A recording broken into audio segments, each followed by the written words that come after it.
بسم اللہ الرحمن الرحیم. ناظرین، میں ہوں جاوید بلوچ اور آج جو چیزیں آپ سے شیئر کرنے جا رہے ہیں وہ سپریم کورٹ آف پاکستان میں چلنے والے آڈیو لیس کمیشن کے حوالے سے ہیں.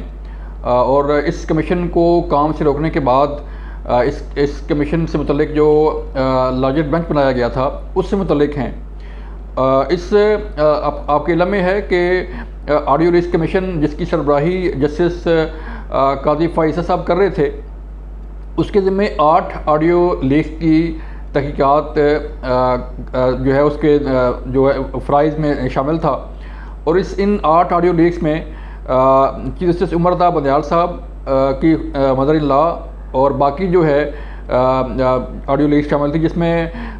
سابق چیف جسٹس ثاقب نثار صاحب کے بیٹے کی آڈیو لیکس شامل تھی، چودھری پرویز لائی صاحب کے سے متعلق آڈیو لیکس تھی، عمران خان صاحب کے وکیل سے کہ جو ہے وہ ان کی آڈیو لیک شامل ہے. تو یہ ٹوٹل 8 آڈیو لیکس تھیں.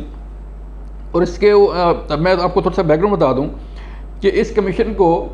کام شروع کرنے کے فوری بعد ایک لارجر بینچ نے اسے کام کرنے سے روک دیا تھا اور اس کی سربراہی چیف جسٹس عمر تا بندیال صاحب کر رہے ہیں. سپریم کورٹ کے پاکستان کے جو سربراہ ہیں وہ کر رہے ہیں. اب اس لارجر بینچ نے تحقیق اپنی جو ہیئرنگ ہے وہ شروع کی ہوئی اس کیس کی، اور آج یعنی کہ 30 مئی کو حکومت کی طرف سے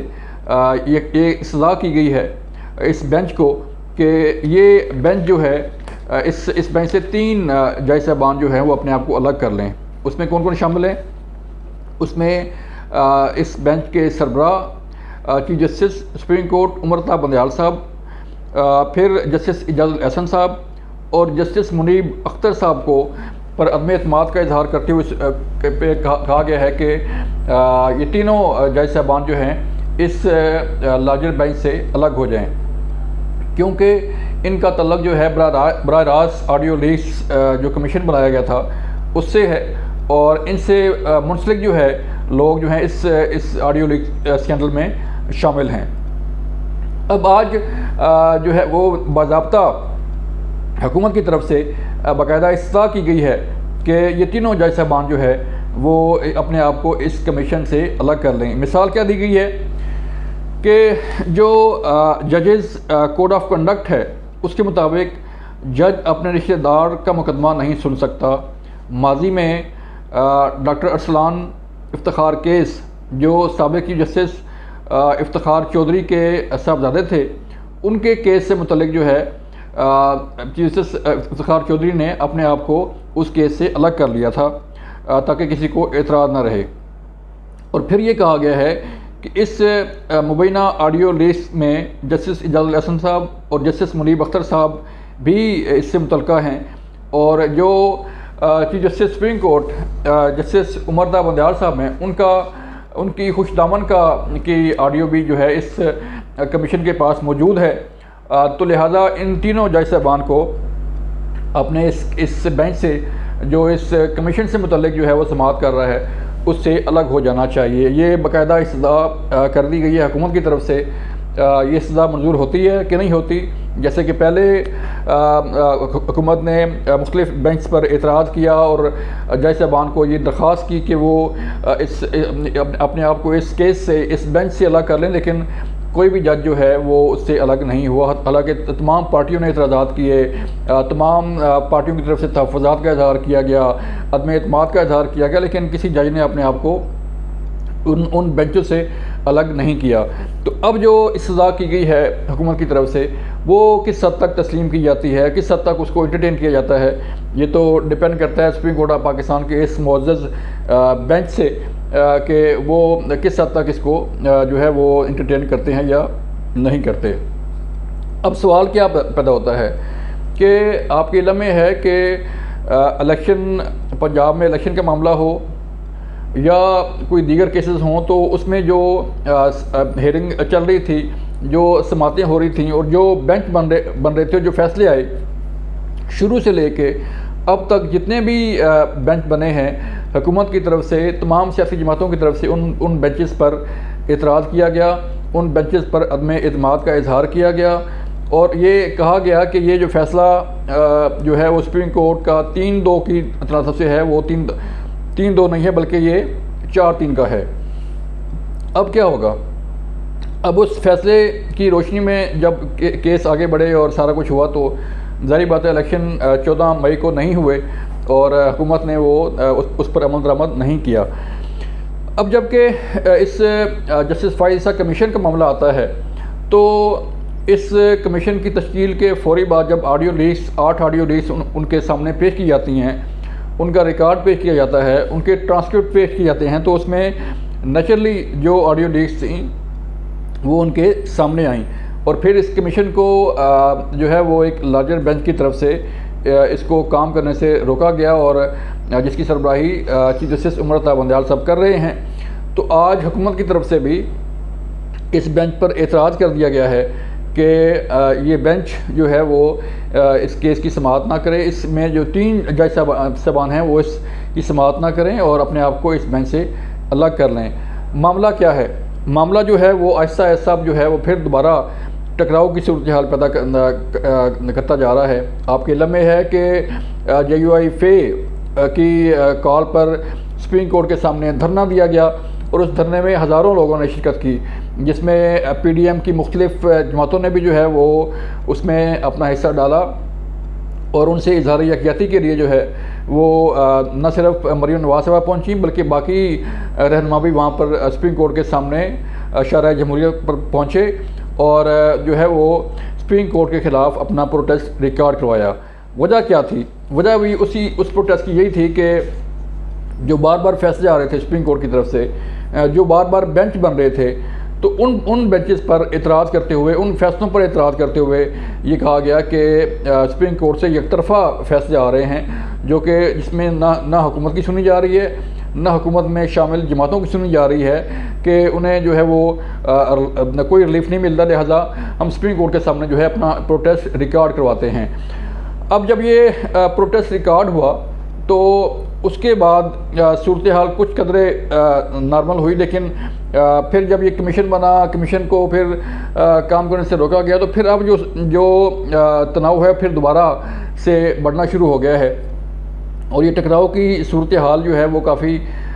سنجیدہ ہوتی جاتی ہے، بلکہ تشویشناک ہوتی جا رہی ہے کہ ظاہری بات ہے اگر سپریم کورٹ اور حکومت کے درمیان ٹکراؤ ہوگا، سپریم کورٹ اور پارلیمنٹ ہاؤس کے درمیان تناؤ ہوگا، سپریم کورٹ اور پارلیمنٹ ہاؤس کے درمیان تنازع کی صورتحال پیدا ہوگی تو نیچرلی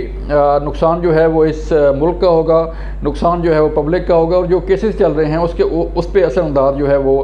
کسی نہ کسی طریقے سے چیزیں جو ہے یہ صورتحال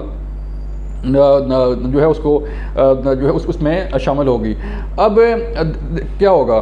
ایک طرف تو سپریم کورٹ میں یہ کیسز چل رہے ہیں اور دوسری طرف جو ہے وہ حکومت اپنی پلاننگ کیے بیٹھی ہے کہ ہم نے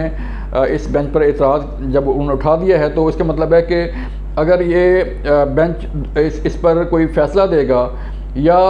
آگے کارروائی چلے گا تو شروع سے ابھی جو ہے وہ جب حکومت کی طرف سے یہ باقاعدہ اصلاح آ گئی ہے، یہ اعتراض اٹھا دیا گیا ہے اور یہ کہا گیا ہے کہ یہ 3 جج صاحبان جو ہے اپنے آپ کو الگ کر لیں، تو اس کا مطلب یہ ہے کہ اگر کوئی کل فیصلہ آتا ہے تو اسے حکومت کی طرف سے تسلیم نہیں کیا جائے گا۔ جیسے کہ پہلے جب مختلف بینچز پر اعتراض کیا گیا، عدم اعتماد کا اظہار کیا گیا، تو جو اس بینچ نے فیصلے کیے تھے اس پر عمل درآمد نہیں کیا گیا، اسے تسلیم نہیں کیا گیا، تو معاملہ اب بھی جو ہے اسی طرف جا رہا ہے۔ اور پھر ایک اور بڑی اہم بات، یہ تو معاملہ سپریم کورٹ میں جو ہے وہ زیر سماعت ہے، اس پہ ہم نے بات کر لی۔ ایک معاملہ بڑا سنجیدہ اور بڑا تشویشناک سامنے آیا ہے کہ وزیر دفاع کی طرف یہ کہا گیا ہے کہ جو فوجی تنصیبات پر 9 مئی کو حملے ہوئے تھے، جو جلاؤ گرا ہوا تھا، اس میں پریزیڈنٹ ڈاکٹر عارف علوی بھی ملوث ہیں۔ اب اس میں کس کنٹیکسٹ میں بات ہوئی؟ جب ہم نے مختلف لوگوں سے پوچھا تو انہوں نے کہا کہ جو 9 مئی کو حملے ہوئے تھے اس پر جو ہے اس کی ابتدا ڈاکٹر عارف علوی نے کی تھی۔ سوشل میڈیا پر اخلاقیات کی تباہی بھی ڈاکٹر عارف علوی نے کی۔ خواجہ صاحب کو یہ کہنا تھا کہ اگر ملکی قانون نے ان سے حساب نہ لیا تو وہ اس جہان میں نہ صحیح اگلے جہان صحیح، تو اس کا حساب تو جو ہے وہ ضرور ہوگا۔ اب یہ کس کنٹیکسٹ میں بات کر رہے ہیں؟ آپ کے علم میں ہے ڈاکٹر عارف علوی اور عمران خان صاحب کی 2014 کے دھرنے کی جب انہوں نے اٹیک کیا تھا پی ٹی وی پر، تو اس میں بھی ایک آڈیو لیک ہوئی تھی، اس میں ڈاکٹر عارف علوی اور عمران خان صاحب جو ہے وہ آپس میں گفتگو ان کے سامنے آئی تھی کہ وہ کہہ رہے تھے کہ ہم نے پی ٹی وی پر چڑھائی کر دی، ہم نے حملہ کر دیا، ہم نے جلاؤ گھراؤ جو ہے وہ توڑ پھوڑ سب کچھ جو ہے وہ تہس نہس کر دیا۔ پھر ڈاکٹر عارف علوی کی ایک اور ویڈیو بھی جو ہے وہ آپ نے دیکھی ہوگی اور وائرل ہوئی ہے سوشل میڈیا پر، کہ جب وہ کراچی میں یہ اپنے ورکرز کو جو ہے وہ ہدایت دے رہے ہیں کہ سب کچھ بند کر دیں، سب کچھ جو ہے وہ جلاؤ گھراؤ کی کہ جو ہے وہ احکامات جاری کر رہے ہیں۔ تو یہ وہ صورتحال ہے کہ انہوں نے اس کنٹیکسٹ میں انہیں جو ہے وہ اس ماضی کے جو واقعات تھے اس کے تناظر میں یہ کہا ہے کہ یہ ابتدا ڈاکٹر عارف علوی کی طرف سے کی گئی تھی۔ اب جو جمعے کو سپریم کورٹ پروسیجر ایکٹ کے قانون پر جو انہوں نے سائن کیے ہیں، اس پر ڈاکٹر عارف علوی اور عمران خان صاحب کے درمیان جو ہے وہ ایک خلیج پیدا ہو رہی ہے، چپکلش کی صورتحال پیدا ہو رہی ہے، اور یہ کہا جا رہا ہے کہ عمران خان نے سخت ناراضگی کا اظہار کیا ہے کہ انہوں نے ان کے پوچھے بغیر سائن کیوں کیے۔ تو جہاں تحریک انصاف کے مختلف لوگ جو ہے وہ انہیں چھوڑتے جا رہے ہیں، وہاں پر اب یہ چیزیں سامنے آنا شروع ہو گئی ہیں کہ ڈاکٹر عارف علوی جو صدر پاکستان ہیں اور جو ہے وہ وفاق کی علامت ہیں، انہوں نے بھی عمران خان صاحب سے پوچھنا یا ڈکٹیشن لینا چھوڑ دیا ہے۔ تو صورتحال بڑی سنجیدہ ہے، بڑی تشویشناک ہے، اور آئندہ آنے والے دنوں میں یہ مزید جو ہے اس میں چیزیں سامنے آئیں گی کہ کس طرح سپریم کورٹ میں جو ہے وہ چیزیں چلیں گی، کس طرح ڈاکٹر عارف علوی جو ہے اپنی ورکنگ کریں گے، اور کس طرح عمران خان صاحب جو ہے وہ اپنی جو ہے وہ سیاست کو بچائیں گے۔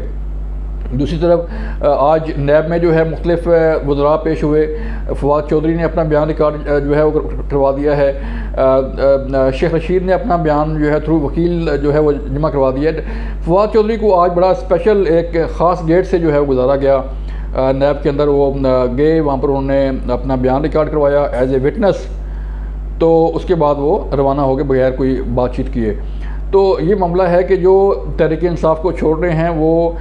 ان کیسز میں